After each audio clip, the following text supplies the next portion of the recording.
नांदेड जिल्ह्यामध्ये असणारे रिसनगाव या गावी आज दोन समाजामध्ये वादविवाद झाला आहे। हा वादविवाद त्यांचा अंतर्गत वादविवाद आहे। या वादविवादावरून जखमी लोक हे नांदेड जिल्ह्यातील विष्णुपुरी या ठिकाणी उपचार घेत आहेत। त्यांच्या तक्रारीवरून कायदेशीर कारवाई करण्यात येईल।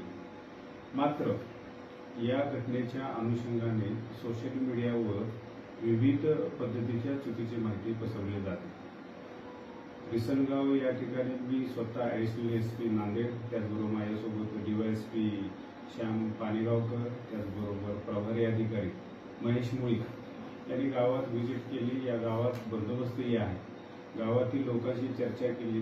गावातील लोकांची स्वतःची इच्छा आहे की गावात शांतता राहावी, कोणत्याही प्रकारचं गालबोट लावू नये आणि गावात इतर लोकांनी हस्तक्षेप करू नये अशी गावातील लोकांची चर्चा त्याच्या चर्चेतून लक्षात आली। तर माझी नांदेड जिल्हा पोलीस दलातर्फे सर्वांना आव्हान आहे की या गावात शांतता आहे। पोलीस प्रशासन योग्य ती खबरदारी घेत आहे। बेकायदेशीर किंवा चुकीचं कृत्य करेल त्याच्यावर कायदेशीर कारवाई नक्कीच केली जाईल। दिलेल्या तक्रारीवरून कायदेशीर गुन्हे दाखल केले जातील।